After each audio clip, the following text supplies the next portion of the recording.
IcySoC is a collaborative project between the CSM, Christian Piguet, the ETH Zurich with Professor Bernini, the EPFL with Professor Christian Enz and myself, and last but not least our industrial partner, EM Mara. Let me start by telling you a little bit about the motivation for the project. Today we have heard much about embedded devices and about devices for biomedical monitoring, environmental monitoring, and all kind of wearable devices, and those devices they need to have computational capabilities. Now recently the trend is shown on the bottom of the slide. Originally computational devices were large, but then we managed to actually move more and more of the computations into the cloud, into big data centers, and to basically outsource the computations from measurement devices and thereby do complicated functionality even in mobility. Now it turns out that this communication is not always cheap in terms of energy, and that means that more and more computations also have to be done on the platform, on the mobile and wearable platform itself, and therefore computational functionality needs to move back to the device. We need to have tiny devices that can actually do a few hundred mega operations or even giga operations with a battery that is very small and doesn't dominate the overall weight and size of the device. And therefore building computationally efficient devices is a great challenge for many of the Nano-Tera projects that you have heard about today. Well, let me qualify this challenge, explain you this challenge a little bit better. We have heard partially about this topic also this morning when the plenary speaker, the keynote speakers were talking about the energy efficiency, for example, of the brain that is actually amazingly high.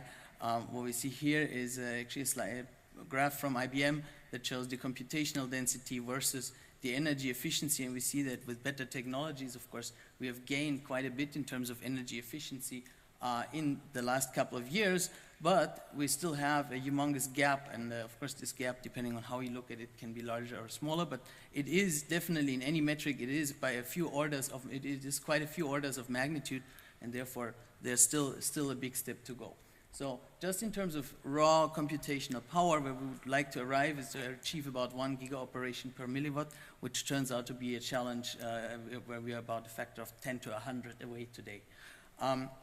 Another problem that may not be so obvious is we're pretty good in building high-performance computers and can also work on energy efficiency, but a big challenge actually lies in building systems that are turn out to be energy efficient over a large operational range. That means they are not optimized for a particular operating point, but they are actually optimum in terms of energy per operation, from a few tens of kilo operations up to a few giga operations per second, and in that entire range stay at the optimum energy efficiency. This means actually doing, needing a lot of energy when we need to work hard, but being frugal with energy if life is easy and we only need to do light work. And that's something that occurs often in many mobile applications where you're turning on a device and then do the hard work when it's actually needed. So what we are providing is a platform for many of these applications in the future. Let me tell you a little bit about the challenges in doing so.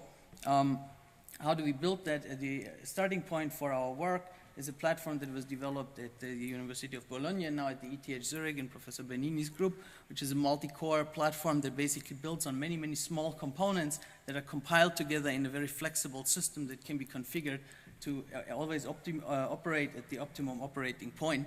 And this is the platform from which we are starting, which we are augmenting by more efficient computational units and domain-specific accelerators that provide high energy efficiency for various applications. Let me go a little bit more into the details of these techniques very briefly. One of the main techniques that is used today to get energy efficiency is a technique called voltage scaling. That means we are reducing the operating voltage.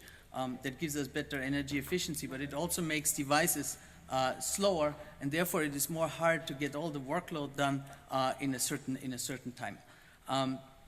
It also involves challenges that, for example, at some point, as you're operating at very low operating voltages, modern process technologies tend to become unreliable and suffer a lot from variability, and therefore there's a certain point where when you're trying to optimize the energy efficiency, reduce the voltage, where what happens in today's devices is that they basically shut down, they break down completely, they stop working. You can think of your cell phone, when the battery runs empty, it just shuts down and that's it. Even though there may be a little bit of battery left, but that's not enough to function, for the phone to function in the way that you're used to it. Now the idea to solve this problem is a new computing paradigm that's known as approximate computing. The idea here is that we have many applications that don't always need a constant level of quality or a constant level of performance. Instead, you have quite a large range in quality that the user is ready to tolerate. And therefore, you have another area, another dimension where you can start doing a trade-off.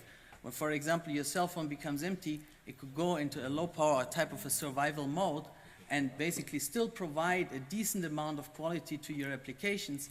Still, the display would not be quite as clear, the animations wouldn't be quite as smooth, the voice wouldn't be quite as clear, but they would still function.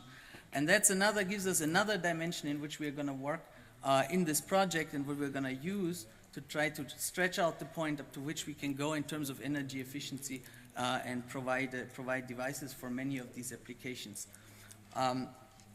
With this, I'm basically through with the explanation of the project. Thank you very much for the attention.